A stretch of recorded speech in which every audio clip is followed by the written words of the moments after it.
Halo semuanya, perkenalkan nama saya Lara Sasti Sulistia dengan NIM 264 dan saya dari Prodi Manajemen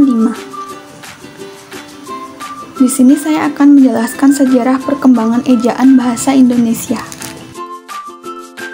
Sejarah perkembangan ejaan bahasa Indonesia. Asal-usul bahasa Indonesia. Bahasa Indonesia berasal dari bahasa Melayu, yang dimana bahasa Melayu sendiri juga berasal dari bahasa Austronesia yang sudah ada sejak lama. Bahasa Melayu kuno terus berkembang dan menjadi Basantara atau bahasa Nusantara. Bahasa Melayu sendiri sudah dikenal luas sejak pada masa Kerajaan Sriwijaya pada abad ke-7. Ditetapkannya bahasa Indonesia. Bahasa Indonesia ditetapkan sebagai bahasa persatuan pada masa Sumpah Pemuda di tanggal 28 Oktober 1928. Kemudian, sehari setelah kemerdekaan Indonesia, tepatnya pada 18 Agustus 1945, bahasa Indonesia disahkan kedudukannya sebagai bahasa nasional.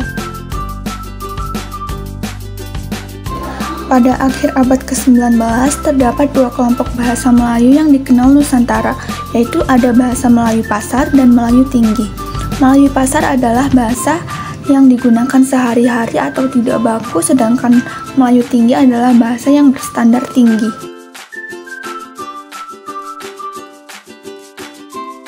Perkembangan bahasa sejak masa kolonialisme. Ejaan Van Ophuijsen.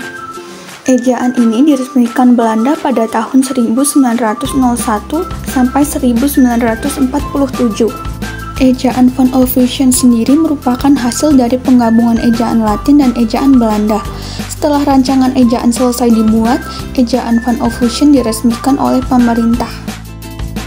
Ejaan Suwandi atau ejaan Republik.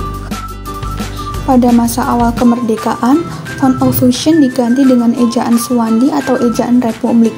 Ejaan ini disebut ejaan Republik karena terbentuk berdekatan dengan Hari Proklamasi.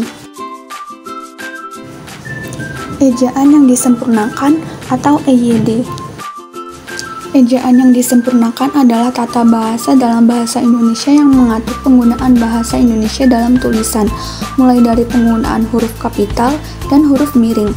Disebut ejaan yang disempurnakan karena ejaan tersebut merupakan hasil penyempurnaan dari beberapa ejaan sebelumnya. Ejaan bahasa Indonesia. Ejaan ini mulai diberlakukan setelah keluarnya Peraturan Menteri Pendidikan dan Kebudayaan Nomor 50 Tahun 2015.